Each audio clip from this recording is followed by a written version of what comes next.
want to thank both the chair and the ranking member. I know when it comes to trade and tariffs, this committee has strong bipartisan concerns, so I'm glad that we have the opportunity to hear directly from you today, Ambassador Greer.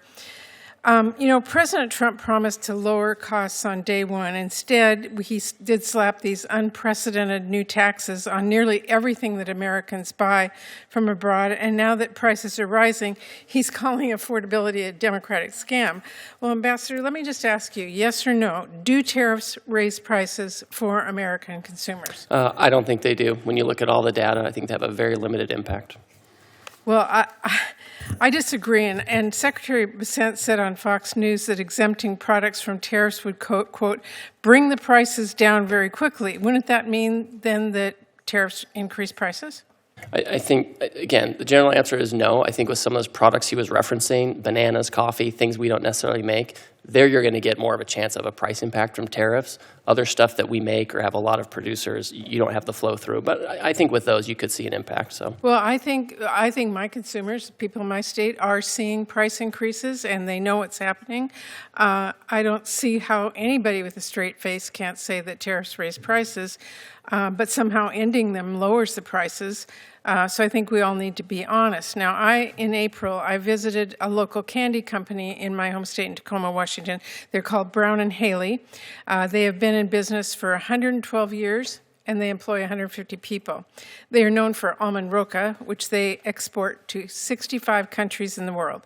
Brown and Haley told me that Trump's tariffs and trade wars have cost them half of their export business, half. They worked hard for years to become a net exporter to China.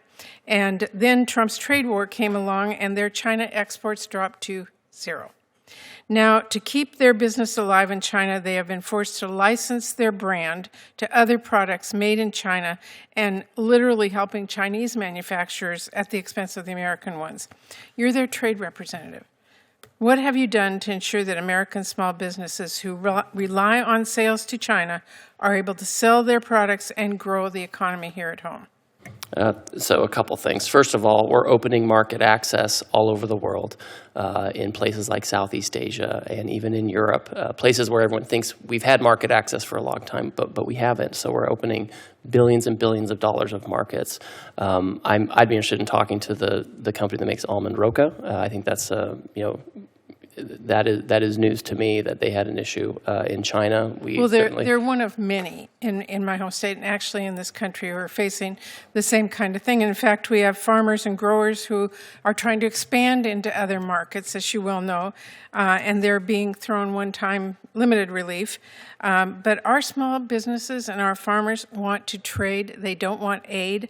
And they tell me that this is really creating chaos, including Brown and Haley, but other companies as well. And I'd love to have you take a look at that because it has had a serious impact to them.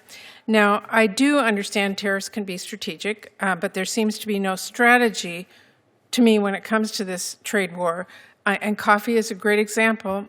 We consume nearly 800 times as much coffee as we produce, as you know.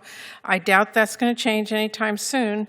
And I'm glad that coffee is now exempt from some of these tariffs, but I cannot understand why this administration forced Americans to pay higher for months.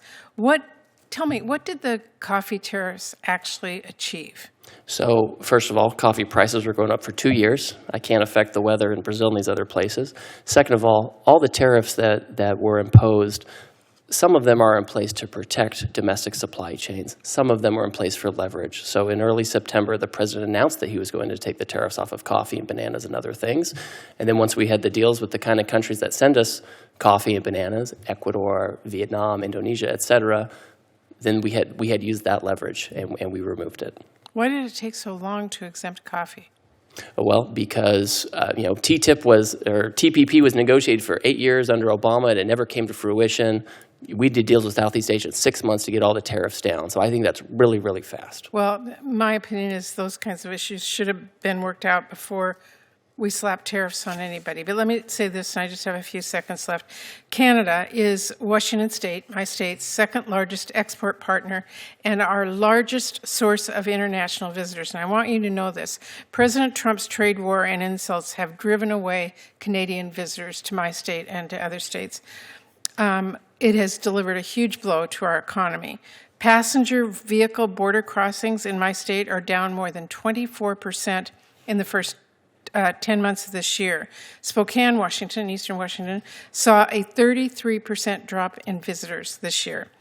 The operator of a ferry between Seattle and Victoria, BC, has been forced to lay off now a quarter of its workforce because ridership is down 30%.